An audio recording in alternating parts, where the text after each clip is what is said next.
It has often been observed that we live in a culture that produces alienation. A lot of people seem to have this issue of not feeling that their environment is producing the opportunities for them to interact with it in an authentic way. And I think there's multiple views on this, and it's interesting, like the confluence of different aspects of the problem, and then relating the different aspects of the problem to each other. So obviously, there's a part of it I think comes down to the science, the scientific aspect of our culture. Science has become very popular, and if you accept the values of science, they in a lot of ways preclude a lot of other values, which are vital. You know, if you're always only accepting those things which are rational, or which can be at least framed rationally, you inevitably have to deny a lot of things. For instance, you have to deny anything spiritual. You have to deny anything emotional, anything musical, anything artistic.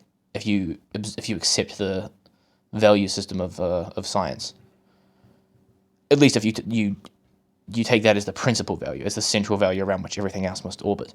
But there's other descriptions, and I want to talk about two in particular. One is the economic view, coming from Adam Smith, David Ricardo, and then Karl Marx. And then the other is more of an anthropological or psychological view. So let's just start with the anthropological. I think part of what has caused us to be alienated is that we never actually encounter nature as we are supposed to in our natural environment. So if you take the development of a child in a human community from 100,000 years ago, it would be extremely clear to that child how their society is helping to provide for them. So from a very early age, they would see that the members of the society, they're going to get food. They're building the shelter. They're hunting animals. They're making the clothes. And the child can see that happening before their eyes. And then they can see the direct fruits of those efforts. So as they become enculturated into their community, they feel less resistance. It's a sort of it's biologically natural. A path of least resistance is to accept those teachings. I mean, I remember I often wondered when I was a kid, I wished I could be like a wolf or something. I thought, I wish I could just wake up hungry and go out motivated to hunt, because of course I'm hungry. I have no food here. So of course I'm going to go hunt, and that's going to be my day. And then I'll come home and I'll be tired and full because I made a kill. There's just a sort of frictionless attitude toward the world when that happens. Your instinct is enough to propel you. And I think in early human culture, instinct was enough to propel us into the social realm as well, because we knew that we were cooperating against nature. Or maybe against isn't exactly the right word, but there are real problems that that nature presents us with. We know that we get hungry. We know that we get cold and we need shelter, and that there are predators around that we need to defend ourselves from. And in these early societies, it would have been extremely clear to children as they age why they have to learn how to make huts, why they have to learn how to hunt, because they can see that if they don't learn, then they'll starve, or they'll freeze, or whatever it is. But now, compare that childhood development to now, where the consequences of not adopting the culturally prescribed roles, they aren't the same situations. I would say the consequences are not self-evidently bad. We'd have no instinct to understand how being a jobless loser is bad. Because that's the concept. That's, if you're a young person growing up now, you know that it's bad if you don't go to school. But you have to ask yourself, does it really matter? It's not like I'm going to starve. I mean, surely I won't starve. Surely I won't freeze. Obviously there are homeless people, but that's less of a risk. It doesn't seem like as much of a direct risk. Certainly less. We're far more distanced from the consequences of our actions, of failing to become enculturated. We're far more distant from those consequences than our ancient ancestors were. They could see very clearly. So it's almost that sort of frictionless instinct propelling you to accept the social roles, because you can the consequences, positive and negative, of adopting the social roles are instinctively good. Your instincts lead you to, they push you into becoming socialized. Whereas in our highly complex societies, our instincts just don't function. We're not equipped to recognize the consequence of not going to school one day or of quitting your job. We just don't have the circuitry to recognize how that's bad. We know intellectually. We can say, well, if I don't go to work today, then I'll lose my job, and then I'll become poor, and then that would be bad in a lot of ways, and then probably it would just be worse and worse. So I don't want that. But you see, it's always it's buffered by hypotheticals. You have to think about it. You have to suppose that things would be worse, as opposed to in the natural human environment where things are just self-evidently worse. If you don't do what you're supposed to do socially, then you just see how it's bad. So now we're in this position where it feels that the failure to be enculturated produces problems which are just cultural problems. We never get to meet, we never get to confront the original problems of nature. And I think what that produces is it produces this view coming from Marx, which is the other perspective on alienation that I wanted to talk about, where in the Marxian theory, we feel this inauthenticity and alienation because we are alienated from the fruits of our labor. It's because the nature of our work in the capitalist market economy is such that we are divorced from the fruits of our labor, and that's what produces the alienation. And I think the reason, so the connection between these ideas is that what makes the labor and the social roles legitimate in the ancient human societies is that you can see how they deal with the problems of nature. You know that if you weren't part of a society, you would have to solve those problems by yourself. So you can see how you're cooperating with others to solve those real, self-evident challenges. Whereas in our modern world, we are divorced from that. But so what Marx says is that here's a different reason for alienation. It's not that we consider our labor legitimate because it deals with real problems. He believes that it is human nature to do what he calls meaningful work. And what meaningful work is work that produces products that are of use to him, to the person who produces them, and also to the people around them. Now, it's difficult to pass these two different ideas, because in a way, I think that's correct. Meaningful work is work where you can see how the products of your work actually positively benefit your life.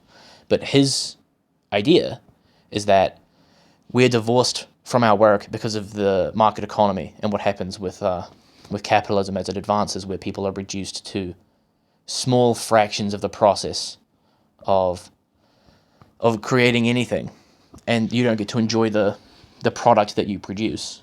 That's where the alienation comes in with Marx. It's that you produce something and then you don't get to personally see the utility. And you don't even suspect that it's going to do anything meaningful and productive for the society which you're a part of.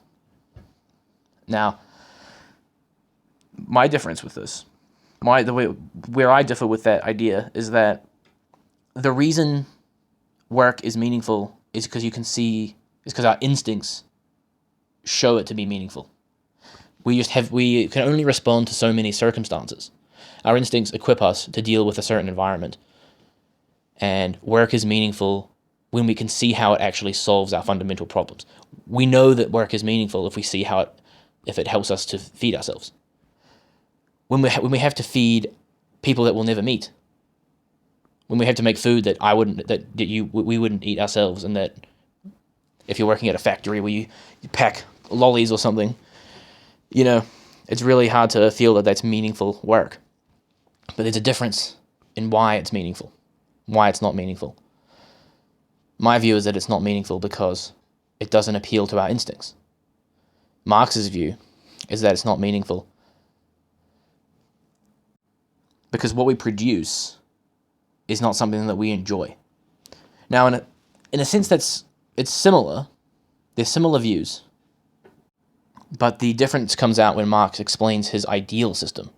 So in an ideal system, what would happen is that the workers, in an ideal Marxian system, the workers would enjoy the fruits of their labors.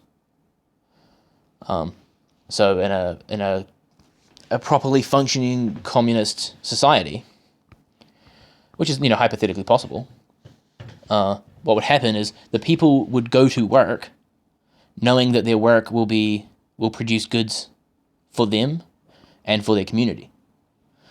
They won't feel that the goods that they're producing are of no value in themselves. They know that they're valuable because the everything is shared, and therefore the work is only to solve problems. Everyone must do work so that everyone can have enough. Work is meaningful because you have the assurance that what you're producing is something that is good for you. Now, what I think is that if that's a large-scale communist society, I just don't think that would happen, because it fails to recognize this biological fact, which is that we only have so many instincts.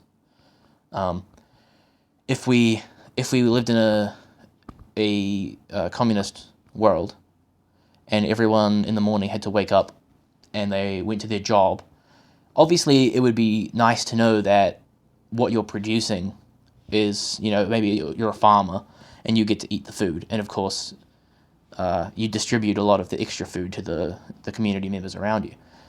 That is partially a self-evident value. That's a self-evident good that I'm speaking of. But I don't think it would rouse us in a lot of ways. I think it's very conceivable that even in the communist state, we would still have this divorce between our instincts and our social roles and our social arrangements that help us to resolve the problems which we instinctively recognize as problems. Fundamentally, even if you know that the labor that you're doing, the work that you're doing, is towards a goal which you think is good, which ideally it would be in a communist world, even in that case, it's still hypothetical to you. You still don't get to directly... It doesn't appeal to our instincts directly.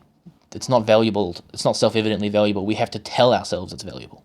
If you're working in this state, or not a state, but in this communist society, you just have to think about it. It's not self-evident that your work is producing something good, because our instincts do not furnish us with the tools to recognize a general abstract social good, which is what would impel people to work in a large-scale communist society.